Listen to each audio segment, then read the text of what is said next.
In today's tutorial, I'm going to teach you how to recreate this beautiful shot from Dune Part 2. And the cool thing is, you don't need any special equipment, just a few basic camera items to make this happen. We're going to recreate this camera move and you're going to be impressed with what you can do with a little. Let's do it.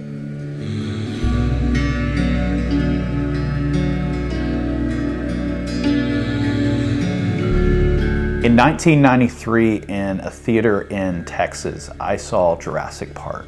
And I didn't know it then, but that was going to change my life. I fell in love with movies and I started making movies years later. But at some point, I started getting really intimidated. I would watch movies behind the scenes and I would think, I don't have any of that equipment and I can't afford it. I would see the end of a movie and there's thousands of names in the credits. Well, it's obvious why they can make a movie like Pirates of the Caribbean or Avengers. It's because they have so many people and such a huge budget. But as I persisted, I started realizing there's actually a lot that I can do with the equipment that I have.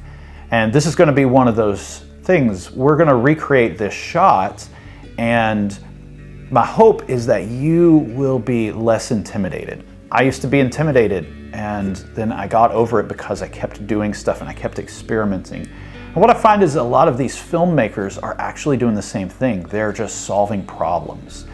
And so I'm going to teach you today how I solved this problem of recreating this shot from Dune. Let's take a look at the shot. It's got two movements happening in the camera. One of them is this up and down movement, which is called a boom or a jib. And you would use a crane. For a shot like that one in Dune, there's a huge crane that's making this camera move happen. And the other movement is called a tilt. This is just the camera leaning forward or leaning backward. They're both tilts. And so they're keeping Paul and Chani in the same spot. So there's a very clear correlation between the subject and the background. And because the background is in focus, it's kind of the subject. That's what they're talking about. They cut to this shot in the movie at the exact moment that Paul says, where you see sand, imagine water. And he's talking about his home planet, Caladan. And so there's this contrast that's created between the waves in the sand and the waves in the ocean. It's beautiful. Beautiful shot, beautiful imagery, and the camera movement is very intentional. It's not flashy, it's not attracting attention to itself, but it's serving the shot. And this kind of camera movement, when it's slow and methodical, adds a lot of depth and gravitas to what you're filming.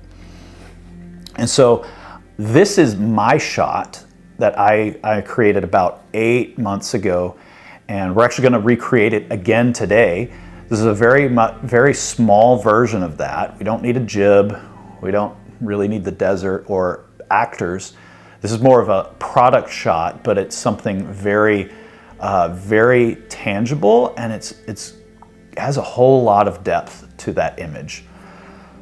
What you need to make this, I shot that shot that you just saw without a gimbal, without any stabilization. My camera actually has internal stabilization, but I turned it off. All I used was a camera, a tripod, and a steady hand, and that's all you need.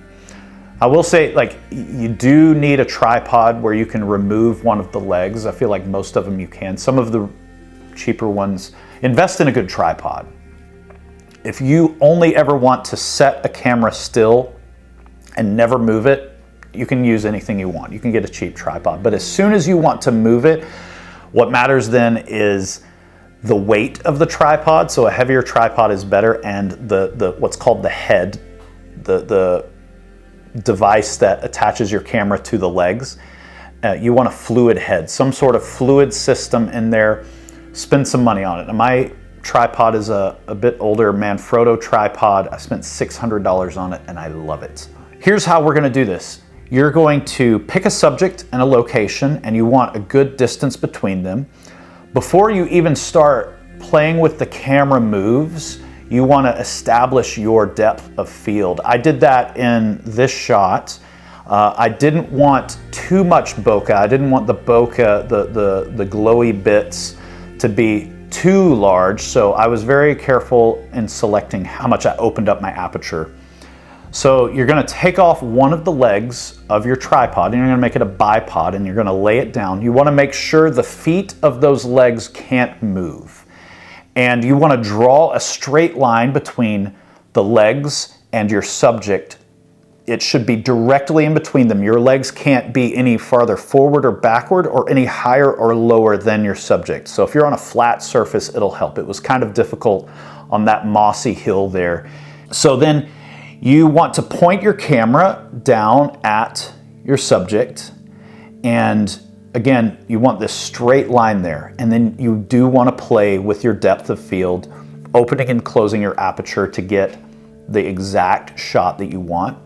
And then you're going to pick up the camera, you're going to pick up the tripod, and you're just going to move it carefully and methodically, and be very mindful of if the feet of your tripod shift a little bit, you're going to see it. If your hand adjusts a little bit, you're going to see it. So you want to do numerous test shots. And that's it. So I'm actually going to go in the woods and recreate that right now, and you can see the process. But before then, if you would like to subscribe to this channel, I would love that. I'm going to put more tutorials on here and have more helpful information for you if you want to expand your camera knowledge and your camera ability. Then I want to be a resource to you. And here we are in the woods. I've got my wife helping out. She's going to be pouring coffee for this shot. It's a coffee-themed shot on the little bridge right behind our house. And we've done several takes. This will be the last take, and as I'm lowering the camera right here, this is the final shot that we'll use. I want to pause for just a second and give a really quick shout out to the very unofficial sponsors of today's video. They didn't know they were getting sponsored today. One is Überleben. This is, I'm probably saying it wrong, but this is a company I found on Instagram a few years ago. They make fire starters as well as some other camping items, but this is my favorite mug that I own. I used to collect mugs, but now I just have one that I've collected. This has been all over the world with me, the UK, Africa, all over the US, Hawaii, and I just love it. It's a hardwood mug and it's amazing. Check them out, Überleben, and the other one is Cafe Cocina.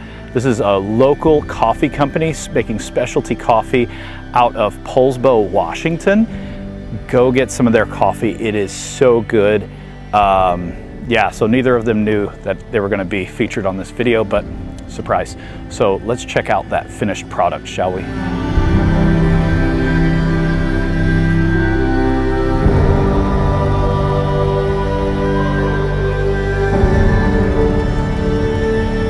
Thank you so much for sticking around. I hope this was helpful to you, and leave a comment down below.